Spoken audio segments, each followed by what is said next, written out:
and thank you for joining us on Embracing the Journey. And today we have Jade Morgan. Hi. Yes. Not only is she a close friend, but she also leads our Flourish team and does a really good job. And so today we're just going to talk about Flourish and dive in to it a little bit deeper. So Jade, tell us, why did we come up with this idea of fighting to flourish? So we usually do a couple events a year, and we were trying to decide what the world would look like for this fall event, and if we were even going to be able to have one.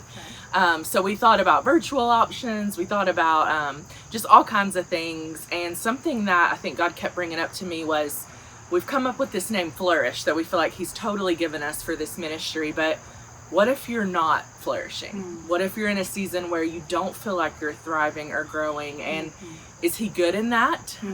Is He hopeful in that? Can we come to Him with that? And what does that look like in people and women specifically? And so the team just discussed like, I think a lot of people have been in a season where they don't feel like they're thriving or flourishing. So how do we present that and bring people back to the hope of the Lord through that? So we met and we talked, and we were praying about speakers and who it should be. And I just felt like it was supposed to be Whitney. I was just thinking about different people that would be good to hear from, and like battles they've gone through. And you know, I was nervous at first because I was like, it doesn't mean you went through this awful battle, but just people that are women that are fighting to flourish and to grow despite obstacles and things going on in the world. And so she prayed about it, our team prayed about it, and accepted to be our speaker. And yeah, and I know it was weird for her, but I think it was such a good thing for her to be able to just kind of share where she's been in this season and what God has done for her, and to see her dance a little bit. And if you weren't there, yes, if you weren't there, you missed her dancing.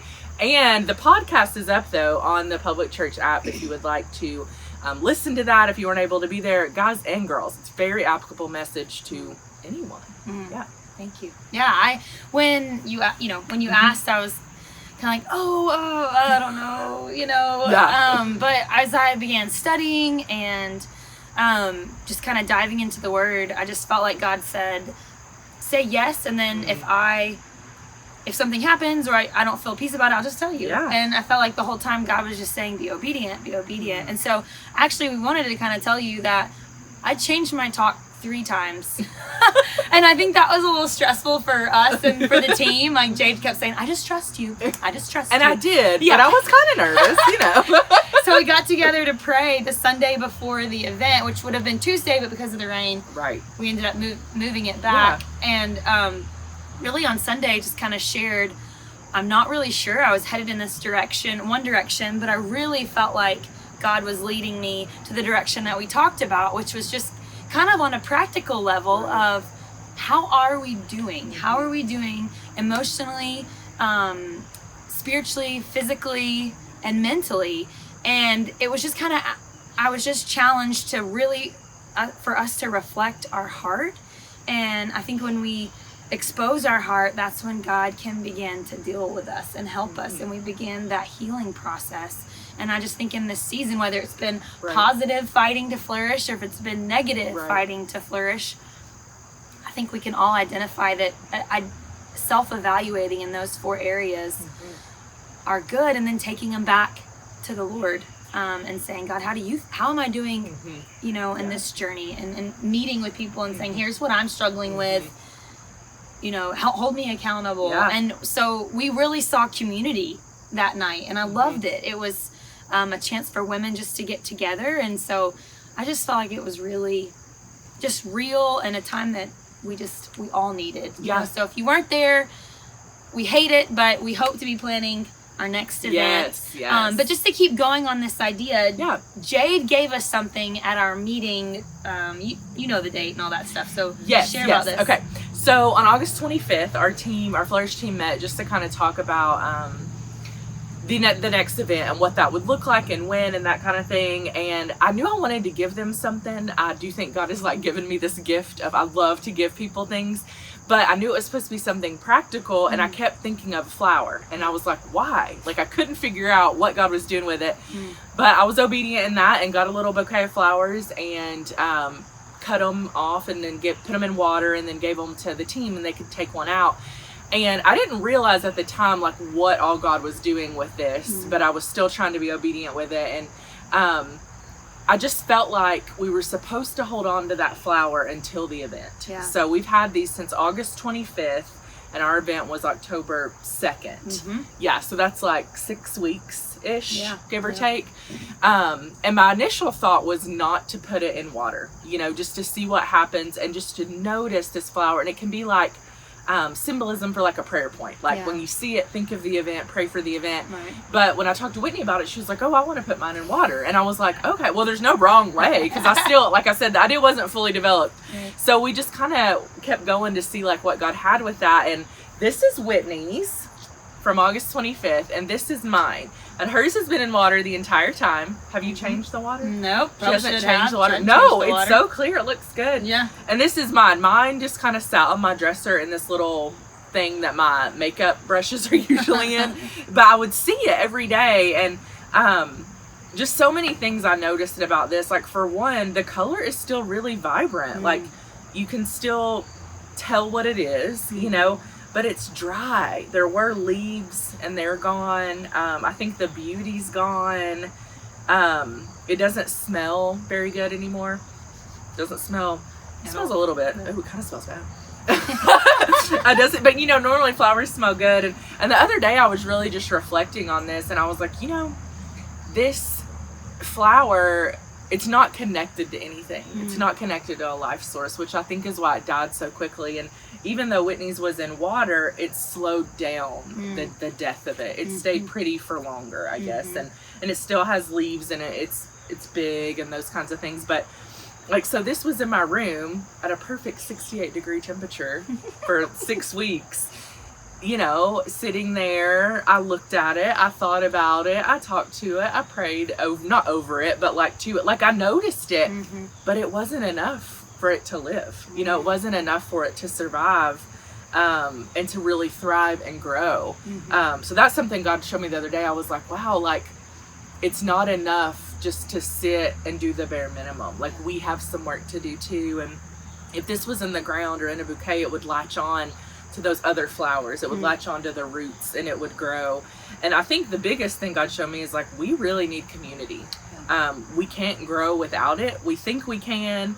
We think that, you know, sometimes running to isolation or being away from people is the best thing because we've been hurt or we hurt, but it's really not true. And even when we are watered and fed, it's still not enough, you know? So these are just two examples of two of the flowers from our team. And it was cool just to kind of see what God did with that. And do you have anything to add? No, I think that's really good. And I, you know, like you kind of shared earlier, but when you kind of gave us these, we all were kind of like, what are we going to do with them? And so there were some of us that put them in water, and some of us who just decided to like do that. Some of us, I think some people maybe pressed them in their Bible, and then so it was really neat to see how the flower might have reacted differently. And like I had mine in sun the whole time on my windowsill, but I don't know if I think Ginger was one of the other ones that put in water. I'm not sure where hers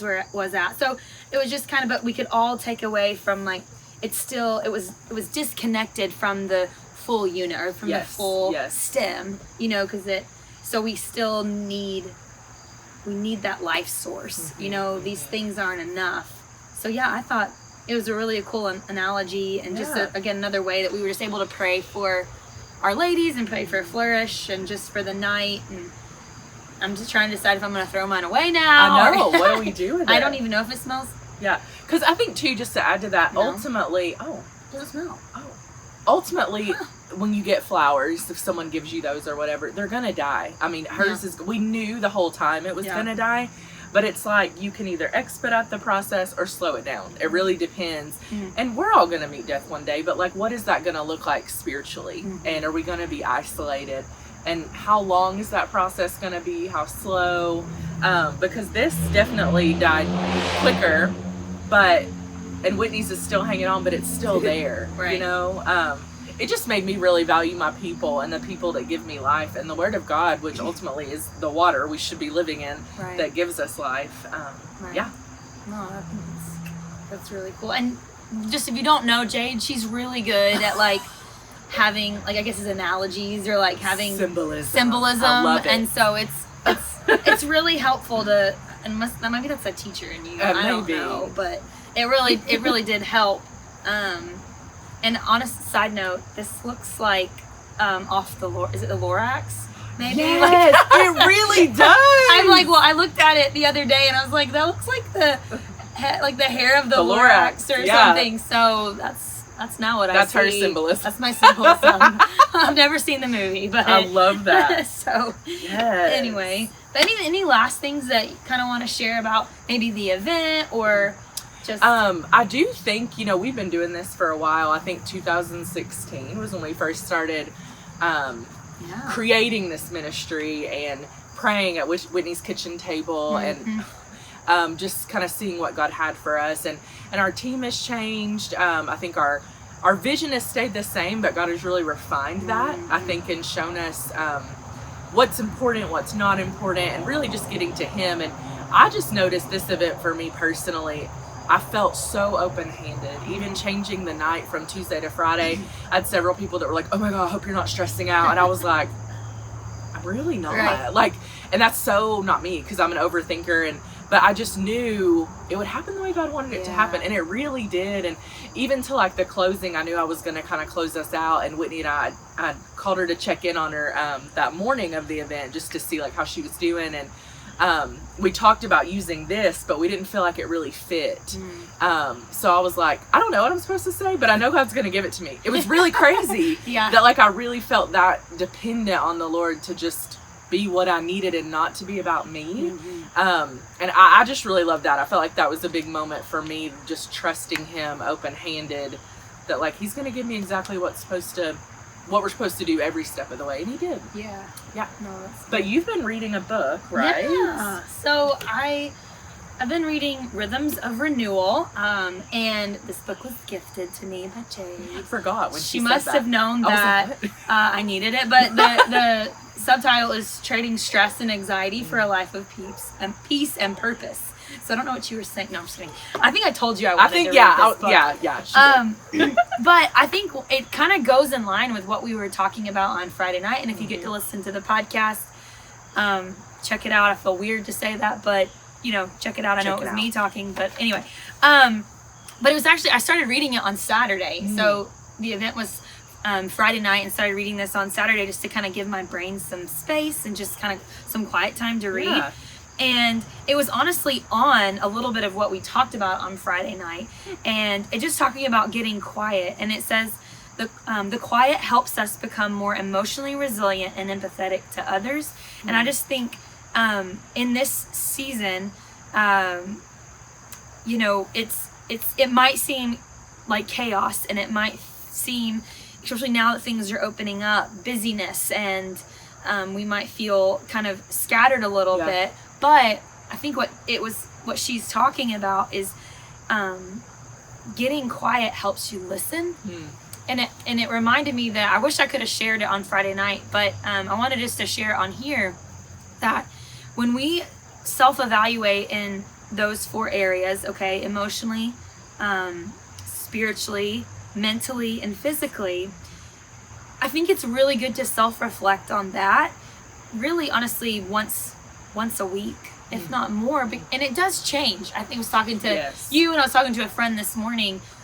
That could change really daily, like how we feel in those areas. But what she's just saying is just carving out that time once a week just really helps you see like what habits do I need to change, kind of what Todd talked about on Sunday as far as the habits that we cultivate help us in these areas. And so I think just carving out that time once a week in your time with the Lord is really key. So that was just kind of something I was challenged on. And then honestly, I reflected in those 4 areas on Saturday morning. And to be honest, my 2 areas that I was having the hardest time was emotionally and mentally. I was having to fight. I was having a mental battle and trying to fight to flourish from the talk on that night, because I think the enemy likes to make you feel like you don't do a good job or you don't communicate clearly or whatever it might. So to me, it was like really good. Even the day after we talked about it, it was just like, how am I doing now? You know? And so I'm only on chapter 3, so I can't really say a ton about the book, but it definitely seems like in this time that we're in, it would be a good book to pick up for sure. and read. So it's one thing that I'm trying to do better at is reading. Yeah. So. Yeah, and I love what you said about it can change, especially the emotionally and mentally by the day, but I even think by moments. I mean, honestly, like you could get someone in traffic while you're driving upset you, or get an email that you don't really know how to take the tone, or that's something I really struggle with, is letting those things, those little things, totally affect me emotionally and mentally.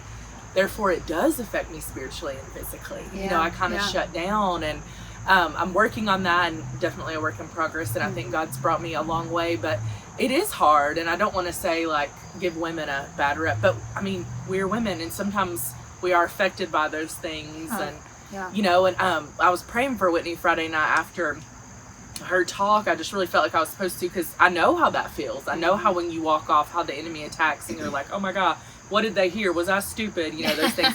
And like, I was really asking God to just really give her affirmation. And I know I was thinking that's such a fleshly thing to ask for, but like, God knows we need that, and he knows we desire that. And so I would just encourage you, I'm going to ask Whitney right now, hold me accountable with those 4 questions. Like, ask me those. And I think our conversation as friends is always really intentional. I don't have many friends like that, but I would challenge you this week, ask somebody to hold you accountable, to ask you those, or maybe you bring it up.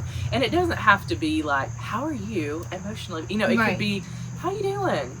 Or like, what about your body? What about your health? You know, those kinds of things. Or like, how are you in the Word? It could look different, but ask people those. And this made me think, I had a girl, I think it was during COVID season, she's a young woman, she came to my house, and I asked her about her time in the Word, and she said, I always know you're going to ask me that, and I'm prepared. And I was like, really? Like, I didn't realize how much it did come out of me, but God's trained me in that. But you have to be prepared to answer it too. Because if you're going to ask it, you got to answer it. And I think Whitney modeled that so great on Friday night, telling us where she was at. That's awesome. Well, I hope you've enjoyed this Embracing the Journey. And if you have any questions, I just like to say this, if you have any questions about Flourish or what we stand for, what we do, our events, obviously they look completely different right now because of COVID, but we're really trying to think outside the box, think creatively, to still engage our women. And if you have some ideas or some suggestions, hey, you can email us at flourish@publicchurch.com. You can find us on social media. We're there. So we want to be here for our women and for our community, and that's one of our vision is really just to live authentically with each other. And so how to do that is just not just events, it's pointing you to community groups and finding other women and walking alongside life with you. So anyways, we hope you've enjoyed this, and we will see you next week.